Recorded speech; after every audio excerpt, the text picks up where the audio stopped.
Shalom, Bapak Ibu yang saya kasih di dalam Tuhan Yesus Kristus. Sekali lagi semangat pagi ya buat kita semua yang ada di Amerika dan semangat sore buat yang ada di Indonesia.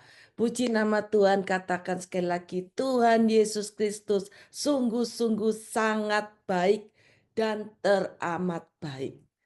Tidak terasa ya kita sudah masuk di dalam minggu yang kedua di bulan Desember ini. Biar kita penuh dengan pengucapan syukur. Kita mau lebih lagi meningkatkan hubungan kita dengannya ya. Melalui setiap doa, melalui setiap pujian, melalui setiap penyembahan, dan melalui setiap firman-firman yang disampaikan menjadi rema dalam setiap kehidupan kita. Seperti dikatakan di dalam Yakobus 5 ayat 16b. Doa orang yang benar bila dengan yakin didoakan sangat besar kuasanya. Amin. Jadilah hidup menjadi orang-orang yang benar. Karena itu sangat penting dan perjalanan hidup kita akan menjadi berhasil dan beruntung kalau kita mau sungguh-sungguh melekat kepada Tuhan. Sungguh-sungguh kita nih mau hidup di dalam takut akan Tuhan, menjaga kekudusan, sehingga saya percaya janji Tuhan itu akan digenapi dalam hidup kita semua. Dan kita akan menerima jawaban doa, bukan dari kehendak kita, tetapi kehendaknya terlebih dahulu terjadi dalam hidup kita. Di sini Rasul Paulus itu mendorong kita semua untuk apa? Untuk kita tuh suka berdoa. Sekali lagi ya, suka berdoa. Mari kita mau giat berdoa bukan karena paksaan, bukan karena seperti kewajiban yang kalau tidak berdoa kayaknya kita ini sesuatu yang tidak baik. Tetapi kita mau tuh dari hati kita yang tulus, bukan sekedar kewajiban. Tetapi kita mau menjadikan itu gaya hidup kita. Kita rindu. Kita berdoa itu karena kita punya hati, kepingin datang kepada Tuhan, bukan karena paksaan ya, tetapi memang dari hati kita yang tulus untuk kita mau sungguh-sungguh hidup di dalam doa, untuk kita mau datang kepadanya, mencarinya lebih lagi. Amin. Jadi dalam kehidupan ini kita tuh harus benar-benar rindu dalam suatu berdoa supaya kita mengalami apa yang baik dalam kehidupan kita. Baik itu saat kita mengalami kesusahan, saat kita mengalami masalah, saat kita mengalami pergumulan, penderitaan apapun. Kalau kita berdoa, maka pintu-pintu itu akan dibukakan buat kita. Kita percaya dengan iman kita bahwa segala sesuatu yang baik itu datangnya dari Tuhan. Maka kita percaya setiap doa-doa kita nantinya akan Tuhan jawab. Sekali lagi tetapi berdasarkan kehendak Tuhan, bukan hanya kehendak kita.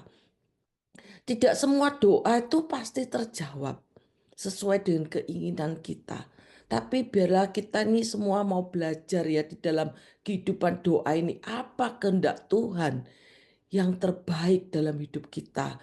Yang terbaik buat keluarga kita. Yang terbaik buat orang tua kita, anak-anak kita, masa depan kita, kesehatan kita, pekerjaan dan pelayanan kita, supaya janji Tuhan itu benar-benar tergenapi. Seperti tadi dikatakan, doa orang yang benar bila dengan yakin didoakan sangat besar kuasanya.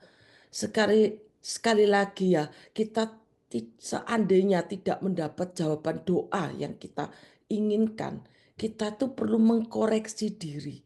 Apa ada kesalahan dalam hidup kita yang belum dibereskan? Baik itu misalnya ada dosa yang masih tersembunyi, yang belum kita akui. Atau ada hal-hal yang belum berkenan di hadapannya dalam kehidupan kita. Seperti misalnya kita ini masih ada dendam atau masih ada kebencian kepada orang lain. Kita nggak bisa mengampuni kepada teman kita ataupun kepada hubungan dalam keluarga. Sering itu terjadi dalam kehidupan kita sehari-hari tanpa kita sadari. Mari kita koreksi apa ada yang tidak beres dalam kehidupan kita. Kita minta ampun kepadanya ya. Kita nih tetap yakin bahwa pertolongan Tuhan itu tidak pernah terlambat. Pertolongan Tuhan itu selalu datang tepat pada waktunya, asal kita benar di hadapannya ya. Jadi yang paling parah ya kalau tidak pernah berdoa, itu paling parah ya. Tidak pernah berdoa, jarang berdoa, itu sungguh-sungguh parah, makanya kurang berkat dan sebagainya ya. Tapi kita tidak mau demikian. Kita semua mau sungguh-sungguh mau hidup di dalam kehidupan doa yang benar, yang berkenan di hadapan Tuhan. Kita mau menguatkan iman kita ini kepadanya melalui kehidupan doa yang sungguh-sungguh berkenan di hadapannya. Karena doa itu adalah nafas hidup orang percaya. Kalau nggak ada doa, apa yang kita lakukan itu semua sia-sia. Biarlah pada hari ini kita mau belajar untuk membangun kehidupan doa yang berkenan di hadapan Tuhan. Amin. Kita akan belajar nanti dari tokoh Alkitab, di mana segala bentuk pergumulan, masalahnya, melewati bagian-bagian di dalam kehidupan doanya, responnya bagaimana, sehingga apa yang Tuhan izinkan dalam kehidupan kita ini terjadi. Karena Tuhan tuh mengasihi kita. Pencobaan yang kita alami itu tidak akan melebihi dari kekuatan kita. Amin. Seperti kita sering doa di dalam doa fajar ya, selalu doa Bapa kami. Itu adalah hal yang baik. Kita harus selalu memasukkan doa kita, selain doa-doa kita, doa Bapa kami yang Tuhan ajarkan sendiri dalam kehidupan kita. Di dalam Matius 6 ayat 5 sampai 15. Kita sering berdoa doa Bapa kami. Kalau kita pelajari sebelum memasuki doa Bapa kami, Tuhan berkata, kalau kita berdoa kita tuh masuk dalam sebuah kamar. Artinya tuh apa? Kita tuh mau mencari hadirat Tuhan. Gak mungkin dong cari hadirat Tuhan terus kita mau ajak kiri kanan. Kita mau ada hubungan pribadi. Yang dimaksud sini ini hubungan pribadi kita dengan Tuhan.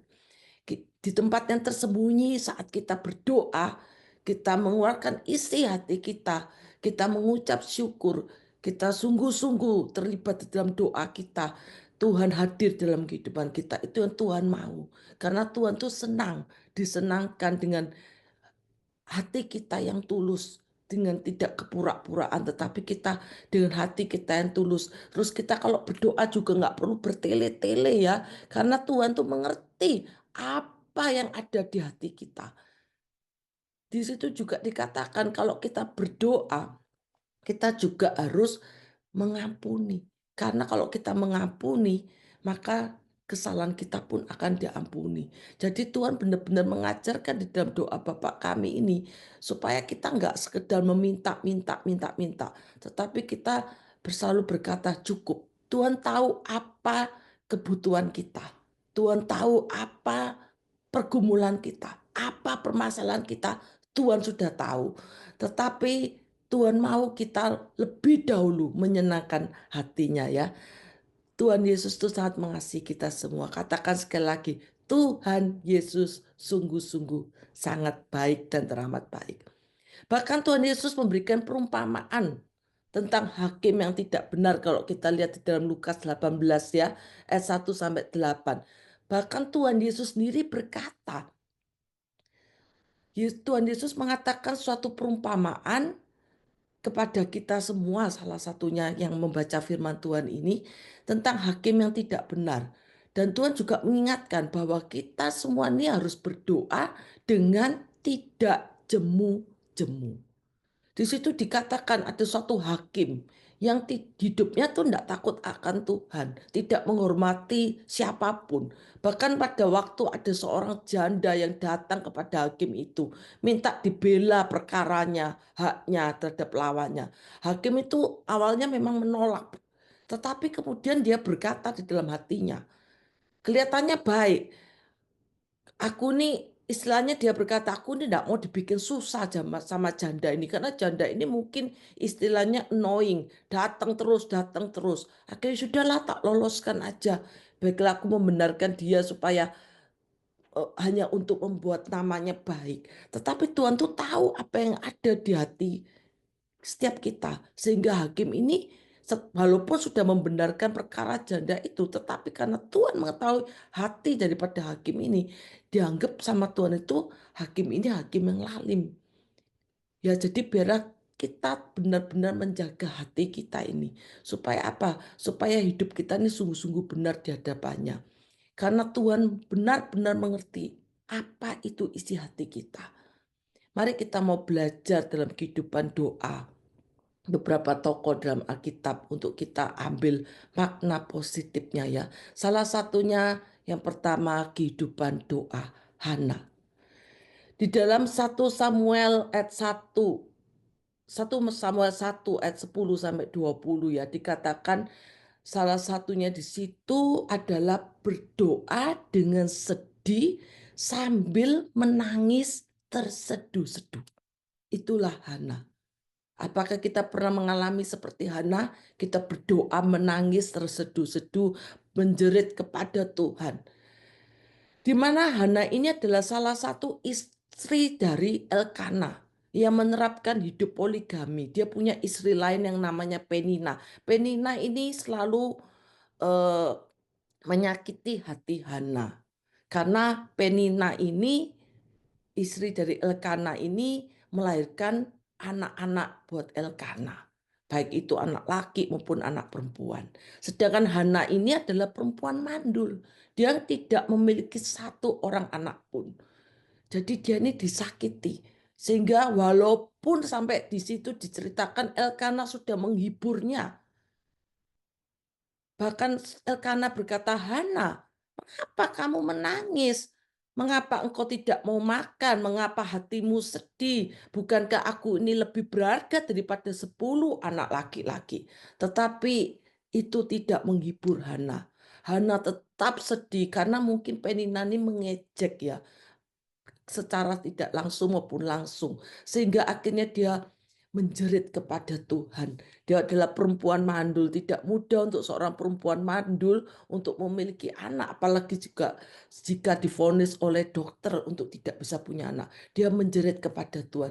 Di situ kita bisa lihat tahu hati anak.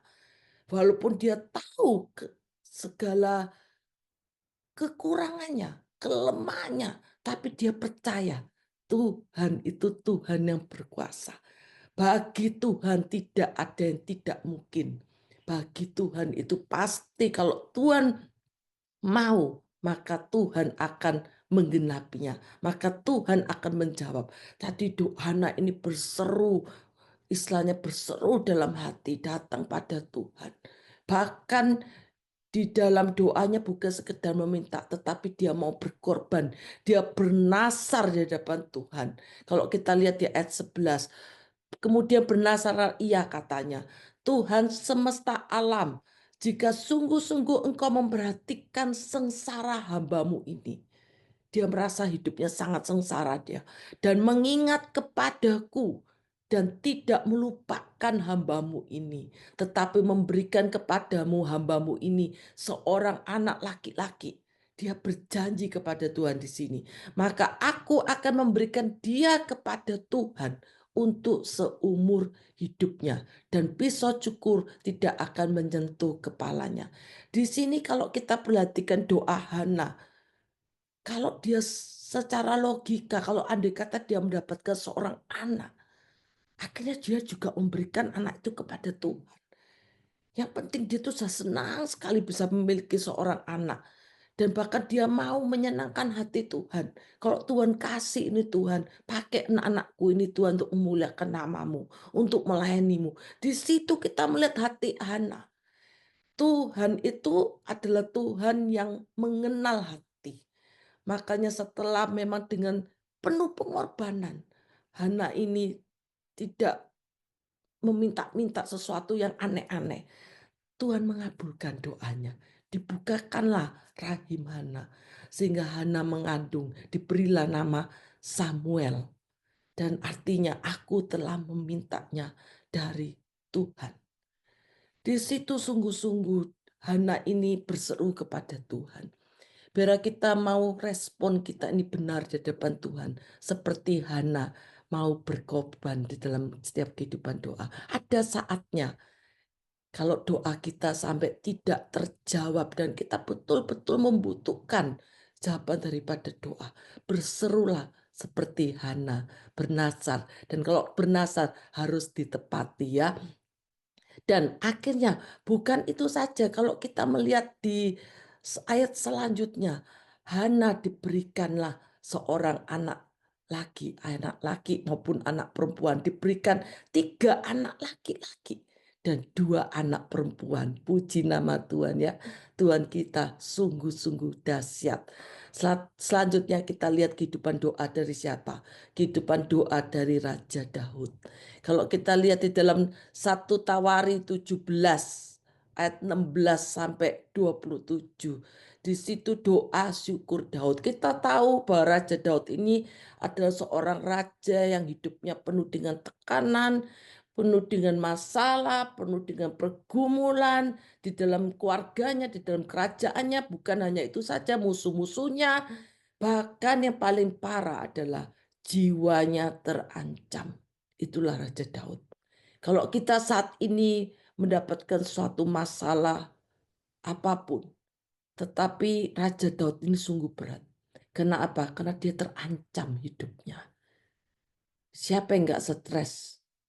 Walaupun dia seorang raja, nantinya kalau sampai terancam hidupnya, meskipun calon raja dan sebagainya, walaupun dia dekat dengan anak daripada Raja Saul, Yonatan, tetapi kalau hidupnya terancam, itu stres ya Bapak Ibu Saudara-saudari.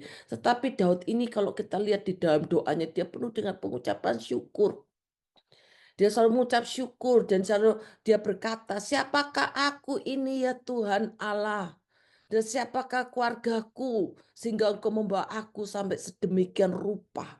Jadi dia ini bersyukur, dia merasa hidup ini tanpa Tuhan gak ada artinya. Jadi benar-benar dia mau sungguh-sungguh setiap perkara, setiap masalah dalam hidupnya dibawa ke hadirat Tuhan. Supaya Tuhan sendiri yang ambil alih masalahnya. Itulah Raja Daud. Dan sampai akhirnya dia juga berkata, maka bahkan dia memuji Tuhan, membesarkan nama Tuhan. Sehingga di situ Raja Daud selalu mendapatkan pertolongan Tuhan. Dia diluputkan dari Raja Saul. Saya percaya karena hati Daud sungguh-sungguh melekat kepada Tuhan dan Raja Daud mau Tuhan itu yang berperkara dalam hidupnya, yang mengambil alih setiap persoalan hidupnya ya. Jadi sekali lagi biar kita memiliki kehidupan doa salah satunya seperti Raja Daud ya. Amin. Supaya kehidupan kita berkenan di hadapannya. Yang ketiga saya berikan contoh kehidupan doa Nabi Elia.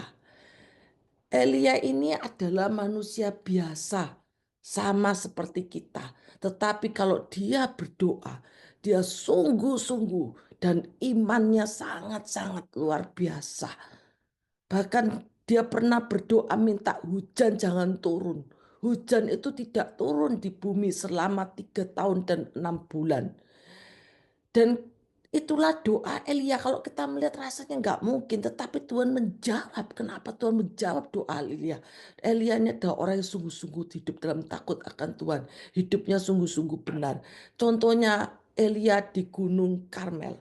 Di situ Raja Ahab itu mengirim orang Israel ya. Ceritanya mengumpulkan nabi-nabi itu di Gunung Karmel. Karena orang Israel ini suka menyembah Baal, berhala dan sebagainya. Jadi Nabi Elia ini juga gemes ya. Pada saat itu dia berani menantang. Bayangkan nabi-nabi Baal pada waktu itu berjumlah 450 banyaknya.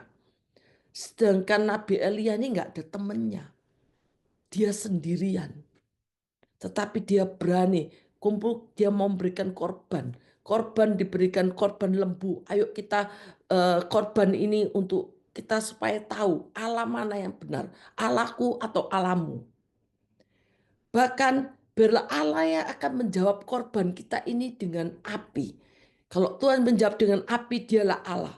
Akhirnya terjadi kesepakatan deal. Dibentuklah itu korban dan sebagainya. Dan para Baal-Baal itu dari pagi sampai petang, ya sampai tengah hari berteriak-teriak. Bahkan Elia sempat mengejek, teriak lebih keras, mungkin Tuhan sedang jalan-jalan, atau sedang tidur, atau sedang sibuk. Tapi terus itu namanya orang-orang semakin teriak lebih keras lagi. Sampai menoreh-noreh dengan pisau dan tombak sampai berdarah semua. Tetapi tidak ada jawaban, tidak ada tanda-tanda dari korban itu. Akhirnya Elia, mari mendekat kepadaku. Rakyat disuruh mendekat. Dikumpulkanlah tuh yang tadi berantakan itu, dikumpulkanlah mezbah itu, disiram air sampai 3 kali itu namanya kayu-kayu api dibentuk, disiram air dan sebagainya ya. Di situ kita perhatikan, disiram air loh Bapak Ibu Saudara-saudari. Logikanya api bisa bakar enggak? Bukan kayunya kering loh ya. Itu kondisinya basah, disiram air. Tetapi kalau kita lihat di dalam 1 Raja-Raja 18 ayat 36. Kemudian pada waktu mempersembahkan korban petang, Elia itu berkata, "Ya Tuhan, Allah Abraham, Iskak, dan Israel. Pada hari ini biarlah diketahui orang bahwa Engkaulah Allah di tengah-tengah Israel. Dan bahwa aku ini hambamu. Dan bahwa atas firman-Mu lah aku melakukan segala perkara ini." Dia berseru kepada Tuhan sekali lagi. "Jawablah aku ya Tuhan. Jawablah aku supaya bangsa ini mengetahui bahwa Engkaulah Allah ya Tuhan, dan Engkaulah yang membuat hati mereka tobat kembali." Luar biasa ya di ayat 38. Lalu turunlah api Tuhan, menyambar habis korban bakaran, kayu api, batu, dan tanah itu, bahkan air yang di dalam parit itu habis kena api semua. Ketika seluruh rakyat melihat kejadian itu, sujudlah mereka serta berkata, "Tuhan, dialah Allah, Tuhan, dialah Allah." Di situ kita melihat Nabi Elia ini manusia biasa ya seperti kita semua yang memiliki kekurangan dan kelemahan. Tetapi Nabi Elia ini berdoa dengan sungguh-sungguh dan dia benar-benar percaya kepada Allahnya, Tuhannya, yaitu yang akan melepaskan, yang akan adil, akan Tuhannya yang akan membelanya. Dia tidak akan sendirian. Disitulah Tuhan bekerja, kuasa Tuhan terjadi. Makanya doa orang yang benar, bila dengan yakin didoakan, besar kuasanya. Percayalah kita semua, orang-orang kalau kita mau hidup dalam kebenaran firman Tuhan, kita pun doa akan mengalami mujizat-mujizatnya. Kuasanya terjadi dulu, sekarang, sampai selama-lamanya. Amin. Bagaimana dengan kehidupan doa kita? Bapak, Ibu, Saudara-saudari, biar kita mau lebih lagi dengan hati kita yang tulus, dengan hati kita, jiwa kita, benar-benar kita rindu datang ke hadirat Tuhan. Dan biar Tuhan sendiri yang bekerja dalam kehidupan kita. Di situ kita akan mengalami perkara-perkara dahsyat. Karena Tuhan kita sungguh baik dan teramat baik. Amin. Mari kita berdoa bersama-sama. Terima kasih ya Bapa di surga untuk firman-Mu. Pada hari ini boleh menguatkan kami semua. Dan biar melalui kehidupan doa ini Tuhan, banyak Tuhan kehidupan doa yang akan kami pelajari dalam firman-Mu ini Tuhan.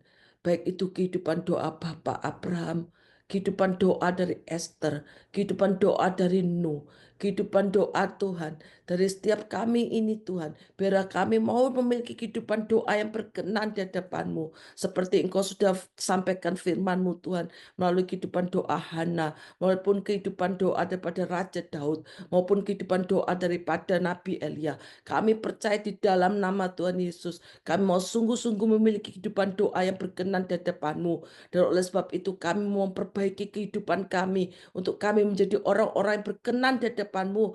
Kami mau hidup benar, kami mau menjaga kekudusan, kami mau menjadi hidup yang takut akan Tuhan. Kami mau setia Tuhan kepadamu sampai akhir hidup kami. Sehingga nama Tuhan saja yang dimuliakan. Hanya di dalam nama Tuhan Yesus kami sungguh mengucap syukur dan berdoa. Haleluya. Amin.